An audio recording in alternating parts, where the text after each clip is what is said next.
Hello everyone, নমস্কার। কি অবস্থা, কেমন আছে সবাই? আশা করছি খুব খুব ভালো আছে সবাই। আমরাও ভালো আছি তোমাদের আশীর্বাদে, ঈশ্বরের কৃপায়। আর তোমরা যে যেখান থেকে আমার ভিডিওটা দেখছো তোমাদের সবাইকে অনেক অনেক ওয়েলকাম। আর বরাবরের মতো আরেকটা দিন নতুন ভিডিও তোমাদেরকে সাথে নিয়েই শুরু করে দিলাম। আশা করছি ভালো লাগবে তোমাদের, পুরো ভিডিওটার সাথেই থেকো। তো সকালবেলা যে কাজগুলো থাকে তো সেই কাজগুলোকে এখন একটু গুছিয়ে নিচ্ছি। আর এখন সকাল 8:30 মতো বাজে। তো আগেই ঘুম থেকে উঠে গিয়েছিলাম, কিন্তু এখন তো খুবই ঝামেলাটা শুরু হয়েছে। সেটা হচ্ছে যেমন গরমটা পড়তে শুরু করেছে, তার সাথে সাথে হচ্ছে গ্যাসের সমস্যা বাসায়, আবার হচ্ছে মানে জলের সমস্যাটাও দেখা দিয়েছে। তো বলতে পারো যে সব কিছু নিয়ে একটা মেন্টালি প্রেশারের মধ্যে আছি। আর যেহেতু প্রচুর গরম, তার মধ্যে আসলে জলটা না থাকলে কিন্তু ভালোই লাগে না, কারণ কাজটাই তো জলের। সব সংসারের যত কাজ থাকে সব কিছু কিন্তু জল কেন্দ্রিক, তাই না? সেই জলটাই যদি না থাকে তখন কাজগুলোকে করে নিয়ে আসলে ভীষণই কষ্ট হয়ে যায়। তো হঠাৎ করেই একটা সুসংবাদ পেলাম, আর সেই সংবাদটা কি তোমাদের সাথে একটু পরেই শেয়ার করব। তো এইদিকে আমি একটু সকালবেলা সব কাজকামগুলোকে গুছিয়ে নিচ্ছি। আবার নেওয়ার পর সকালের নাস্তাটা বানিয়ে নিব। আর সকালে নাস্তাটা খাওয়ার পর স্বপ্নিলের পাপা বেরিয়ে যাবে। তার মধ্যে স্বপ্নিলের পাপা একটু বাইরে গেছে, মানে কিছু কেনাকাটা করার দরকার ছিল। তো কি কেনাকাটা সেগুলো তোমাদের সাথে শেয়ার করব। তো ওর পাপা বাইরে গেছে, স্বপ্নিল এখন একটু ঘুমিয়ে আছে। আর আমি এইদিকে হচ্ছে ওর পাপা আসার আগে ভাবলাম রুমগুলোকে একদম ঝেড়ে মুছে পরিষ্কার করে নিয়ে তারপরে তাড়াতাড়ি নাস্তাটাকে বানিয়ে দিই। তো এই যে রাত্রে ডাইনিং টেবিলটাকে মুছে রেখেছিলাম, কিন্তু সকালবেলা আসলে আর একবার একটু মুছে নিই। প্রতিদিনই এটা করি, কারণ রাত্রে কি হয়, আমাদের বাসায় সেইভাবে মানে টিকটিকি তেলাপোকা খুবই কম আছে, কিন্তু রাত্রের দিকে কি হয়, জ্বালানা দিয়ে দেখি মাঝে মাঝে উড়ে আসে, আবার সকালবেলা দেখি যে ওগুলো থাকে না। তো এই কারণেই আসলে খাওয়ার জায়গাগুলোকে একটু সকালবেলা উঠে মুছে আর কি পরিষ্কার করে নিলেই ভালো হয়। সেটা আসুক বা না আসুক, আসলে মনের তৃপ্তির জন্য। তো যাই হোক, এদিকে ডাইনিং টেবিলটাকে মুছে নিলাম। আর গতকাল রাত্রেই সব থালা বাসনগুলোকে আর কি ধুয়ে রেখেছিলাম। তো 2-1টা থালা বাসন ছিল, সেটাকে এখন একটু ধুয়ে নিব।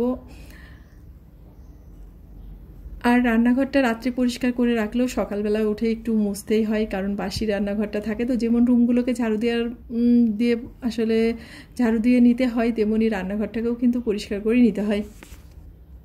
কারণ আমরা কিন্তু ছোটো থেকেই দেখে আসছি যে আসলে বাসি ঘর, বাসি রান্নাঘরে এখানে কোনো কিছুই করতে হয় না, কারণ এগুলো সংসারের আসলে ভালো মন্দ অনেকটাই নির্ভর করে, যেটা শুনে আসছি, কিন্তু আসলে বাস্তবে কি জানি না। তবে ছোট থেকে যেটা শুনে আসছি সেটাই মনের মধ্যে একটা সত্য বলে আর কি থাকে, মানে আছে। তো এ কারণেই মনের থেকেই আর কি বিশ্বাস করি, তাই হচ্ছে এই নিয়মগুলো পালন করে থাকি। তো যাই হোক, এই যে স্বপ্নিলের পাপা চলে আসছে, তো কি কি জিনিস আনছে তোমাদের সাথে একটু শেয়ার করি ভাবলাম। তো এই যে কিছু ফুলের মালা আনছে, ফুলের তোড়া আনছে। আসলে হঠাৎ করে একটা বিয়ে ছিল, একটা ভাইয়ের বিয়ে। তো বিয়েটা আর কি হয়ে গেছে, খুবই হঠাৎ করেই হয়েছে। তো আজকে হচ্ছে তাদের মানে ফুলসজ্জা ছিল, সে কারণেই স্বপ্নিলের পাপাই যে ফুলের তোড়া আর বইয়ের জন্য ফুলের গয়না আর মালা আর কি বানিয়ে আনছে এগুলো। তো এটাই হচ্ছে ব্যাপার, সুসংবাদটা। তো ভাবলাম তোমাদের সাথে একটু শেয়ার করি, যেহেতু বাসায় নিয়ে আসছে। আর এই যে ফুলের গয়নাগুলো খুবই সুন্দর হয়েছে, আর ভালো লাগে এই জিনিসগুলো দেখলে। তবে আমি মানে স্বপ্নিলের পাপা এখন স্নান করবে, করে ও আর কি বেরিয়ে যাবে। আর এই ফাঁকে ভাবলাম তোমাদের সাথে একটু শেয়ার করে দিই। তো এই যে এই জিনিসগুলোই, আর এটাই ছিল সেই সুসংবাদটা।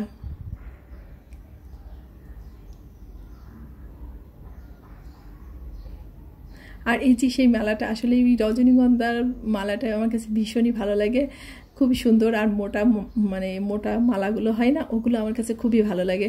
তো এই যে এই মালা 2টা নিচে, আর হচ্ছে ফুলের গয়নাগুলো নিচে বইয়ের জন্য। তো সংবাদগুলো যদি হঠাৎ করে হোক বা আগে থেকে জানা হোক, তবে সুসংবাদ পেলে কিন্তু ভীষণই ভালো লাগে। তো যাই হোক, তারপর স্বপ্নিলের পাপা তো নাস্তা খেয়ে বেরিয়ে গেছে। আর এদিকে আমি হচ্ছে দুপুরের জন্য রান্নাটা বসিয়ে দিয়েছি, কারণ আমরা তো বাসায় আছি, তো আমাদের রান্না বাড়া করতে হবে। তো বেশি কিছু রান্না করব না। তো স্বপ্নিলের পাপা বাসায় না থাকলে আমার খুব একটা রান্না টান্না করতে ইচ্ছা করে না। তো এদিকে একটু হচ্ছে ডাল রান্না করব, মসুরির ডালটাকে একদম শুকনা শুকনা করে ভুনা করব, আর একটু মাংস রান্না করব। তো এই যে মসুরির ডালটাকে এপাশে বসিয়ে দিলাম। আর মাংসটাকে সকালবেলা ভিজিয়ে রেখেছিলাম, মানে স্বপ্নিলের আবদার হয়েছে, তাই আসলে মাংসটাকে রান্না করতেছি। না হলে আসলে করার কোনো ইচ্ছাই ছিল না, ভাবলাম ডাল ভাত আর ডিম ভাজি করে রেখে দিই।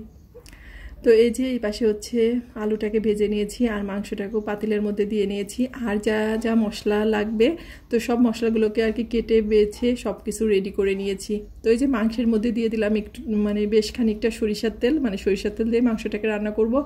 আর আদা, পেঁয়াজ, রসুন, জিরা, ধনে যা বেটে রেখেছিলাম মশলা সব কিছু একবারে দিয়ে দিলাম। আর একটু রসুন কুচি করে রেখেছিলাম আর পেঁয়াজ কুচি করে রেখেছিলাম। তো সব কিছু একবারে দিয়ে এখন মাংসটাকে বসিয়ে দেবো। আর সামান্য একটু জায়ফল দিয়েছিলাম, যেহেতু খাসির মাংস তো জায়ফলটা দিলে একদম পুরো নরম হয়ে যাবে। আর প্রেশার কুকারে দিলে বেশি ভালো হতো, কিন্তু প্রেশার কুকারের রাবারটা নষ্ট হয়ে গেছে, তো রাবারটা এখনও কেনা হয়নি, এ কারণে এই পাতিলে করে বসিয়ে দিলাম। আর আস্তে আস্তে জাল দিয়ে রান্না করলে মাংসটাও বেশ গলে যাবে। তো এই যে আর একটু লবণ দিয়ে দিলাম, কারণ লবণটা মনে হয় কম দিয়েছিলাম, তো ভাবলাম আর একটু লবণ দিয়ে দিই। একবারে মেখে টেকে বসিয়ে দিলে আসলে এই রান্নাটা মানে চুলার কাছে থেকে করতে হয় না, আস্তে করে জাল দিয়ে বসিয়ে গেলে আস্তে আস্তে মাংসটা বেশ হয়ে যায়। আর মাঝে মাঝে একটু নাড়াচাড়া করে দিই। তো আমি এইভাবেই বেশিরভাগ মাংসটা রান্না করি, আর স্বপ্নিলের পাপাও এইভাবে খেতেই পছন্দ করে। তো এর জন্য এটা করলে আমার জন্য সুবিধা, কারণ ওই দাঁড়িয়ে থেকে মশলা কষানো টষানো আমার কাছে আবার বেশি কষ্ট মনে হয় চুলার কাছে দাঁড়িয়ে থাকতে। আর যে গরমটা পড়েছে চুলার কাছে তো আসতেই ইচ্ছা করে না। তো যাই হোক, এই যে মাংস প্রায় অনেকটাই কষানো হয়ে গেছে। তো এখন হচ্ছে মাংসের মধ্যে আলুগুলোকে দিয়ে দিব। আর মাংসের আলুটা একটু কম করে দিলেই ভালো হয়, কিন্তু আমি যে আলুটা খেতে পছন্দ করি মাংসের আলু বা ডিমের আলু, তো আমার এই আলুটা অনেক ভালো লাগে, এজন্য একটু বেশি পরিমাণেই দিয়ে দিলাম, কারণ এটা একটু রুটির সাথে খেতেও বেশ ভালো লাগে। কিন্তু তো ভাবছি রাত্রে আজকে রুটি করব। তো আর একটু নাড়াচাড়া করে তারপরে প্রয়োজন মতো আর কি ঝোলটা দিয়ে ভালো করে ফুটে উঠলে তারপরে আর কি মাংসটাকে নামিয়ে নেবো। আসলে সবাই রান্না জানে, আর আমার কাছে মনে হয় আমার থেকে আমি অন্যদের যেটা দেখি সেটা আরও বেশি ভালো হয়। তো আর আমি যেটা করি সেটা তো তোমাদের সাথে শেয়ার করি। আর একটা কথা, তোমরা যারা আমার ভিডিওটা দেখো, যদি তোমাদের কোথাও আমার এই ভিডিওটা এতটুকু ভালো লেগে থাকে, অবশ্যই তোমরা ভিডিওটাকে একটা লাইক দিতে ভুলো না। আর যারা নতুন আছো আমার ভিডিওটা দেখছো, তোমাদের যদি আমার ভিডিওটা এতটুকু ভালো লেগে থাকে, অবশ্যই তোমাদের কাছে রিকোয়েস্ট করব চ্যানেলটাকে সাবস্ক্রাইব করে তোমরা আমার পাশে থাকবে। তো এই যে ডালটাকে এরকম শুকনা শুকনা করে নিয়েছি, তো এই শুকনা ডালটা খেতেই ভীষণই মজা লাগে কিন্তু মসুরির ডালের। তো ঝোলটা একটু বেশি দিয়েছিলাম মাংসে, তার কারণ হচ্ছে মাংসে একটু লবণ বেশি হয়ে গেছিলো, তো ঝোলটা একটু বেশি পরিমাণে দিয়ে দিয়েছিলাম যাতে লবণটা আর কি পরিমাণ মতো হয়ে যায়। আর খাসির মাংস তো এই ঝোলটা কিন্তু এতটা থাকবে না, এটা হচ্ছে জমে যায় মাংসটার ঝোলটা, তো সে কারণেই আর বেশিক্ষণ জাল দিলাম না। এবার একটু গরম মশলা বেটে রেখেছিলাম, মানে এলাচ, দারচিনি, তো সেটাকে দিয়ে এখন চুলাটাকে বন্ধ করে আর কি ঢাকা দিয়ে রাখবো। তো এই হচ্ছে আমাদের দুপুরের খাওয়া দাওয়া। এখন স্নানটা করে সবাই আর কি খাওয়া দাওয়া করে নেব। তা তো করে নিয়েছিলাম, তারপরে তো আর ভিডিওটা কন্টিনিউ করিনি। এখন সন্ধ্যাবেলা, তো আমার ছেলের আবদার হয়েছে তার হচ্ছে ফুচকা খাওয়ার। এর আগে একদিন ফুচকা করে খাইয়েছিলাম, তো তার ভীষণই ভালো লেগেছে। তো আমাকে বলতেছে মা আজকে আমাকে একটু ফুচকা করে খাও। তো সেই কারণেই ভাবলাম যে আচ্ছা ঠিক আছে। তো বাইরে থেকে আসলে ওইভাবে কিছু বায়না করে না, তো বাইরে থেকে প্রতিদিনই দেখে, তো ভাবি যে হয়তো একটু লোভ হয়, এই কারণে বাসায় একটু কষ্ট হলেও গরমের মধ্যে ফুচকাটা করে দিলাম। আর আমারও একটু খেতে ইচ্ছা করছিল, যেহেতু ভীষণ গরম, তো এর মধ্যে কিন্তু টক জিনিস খেতে মজাই লাগে। তো বাইরের আসলে মশলা টশলাগুলো দিয়ে থাকে, সারাদিন গরমের মধ্যে থাকে, আসলে ওগুলো না খাওয়াই ভালো। তো আজকে টকটা করেছি একদম আমার পছন্দ মতো, মানে আমি ঘন টক খেতে পছন্দ করি, ঠিক ঘনভাবেই টকটা করেছিলাম। আর টকটা খুবই সুস্বাদু হয়েছিল। তো টকের মধ্যে একটু জিরা, ধনে ভাজা মানে টেলে গুঁড়া করে রেখেছিলাম, সেই গুঁড়াটা দিয়ে দিয়েছি, আর একটু চিনি দিয়েছি, আর বিট নুন, লবণ দিয়ে আর কি টকটাকে করে নিয়েছি। আর এখন হচ্ছে মশলাটাকে বানিয়ে নিচ্ছি, সব পেঁয়াজ, ধনে পাতা, ভাজা মশলা, শুকনা মরিচ টরিচ যা ছিল আর কি, তো সব কিছু দিয়ে মশলাটাকে মাখিয়ে নিয়ে, আর ওইদিকে ভাই হচ্ছে ফুচকাগুলোকে ভেজে নিচ্ছে। তো মশলায় সব কিছু ঠিকঠাক হয়েছে কিনা সেটা একবার স্বপ্নিল, সেটা ভাই একবার দেখতেছে, স্বপ্নিল একবার দেখতেছে, মানে ফুচকার ব্যাপারটা তো বোঝোই, ফুচকা জিনিসটা বলতেই কিন্তু মুখে জল চলে আসে। তো ওরা তো আগে থেকেই ভীষণ ব্যস্ত হয়ে গেছে সব কিছু রেডি করার আগে, আসলে এটাই হয়। আর এগুলোই কিন্তু ভালো লাগে। আমার মনে হয় যে রান্না করে বা যে সব কিছু করে, কেউ যদি এত আগ্রহ করে নিয়ে খাওয়া দাওয়া করে, তাহলে সেটা কিন্তু বেশি খুশির বিষয়। তো আমার কাছেও ভীষণ ভালো লাগে। তো এইদিকে আমরা যে বসে গেছি তিনজনে, আর স্বপ্নিলের পাপা তো এখনও বাসায় আসেনি, ওর আসতে একটু রাত হবে, তো এই কারণেই আমরা তিনজনেই আর কি বসে গেছি। তো সবাই আর কি মজা করে চুটি আজকে ফুচকা খাবো। তো আসলে বাসায় খেলে কি হয়, একটু তৃপ্তি সহকারে খাওয়া যায়, আসলে অনেকটা পরিমাণে হয় তো।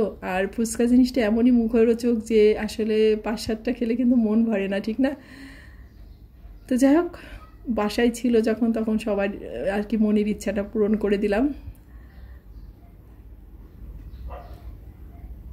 তো আমরা এদিকে ফুচকা খাচ্ছি, আর তোমাদের লোভ হলে তোমরাও বানিয়ে খেও, নাইলে বাইরে থেকে কিনে খেও। তো আজকের ভিডিওটা আর খুব বেশি বড় করব না। তো সবাই ভালো থেকো, সুস্থ থেকো, আর অবশ্যই সাবধানে থেকো। আর আমার ভিডিওটা যদি তোমাদের কোথাও এতটুকু ভালো লেগে থাকে, অবশ্যই তোমরা ভিডিওটাকে লাইক করো, কমেন্ট করো, আর অবশ্যই একবার চ্যানেলটাকে সাবস্ক্রাইব করে আমার পাশে থেকো। ভালো থেকো সবাই। আর তোমাদের কাছে মনে হয় আবদারটা একটু বেশি করে নিয়েছি, কারণ একটা বছর হয়ে গেল তো, তো অনেকগুলো দিন, তাই না? তো যাই হোক, ভালো থেকো সবাই, দেখা হচ্ছে তোমাদের সাথে পরবর্তী ভিডিওতে।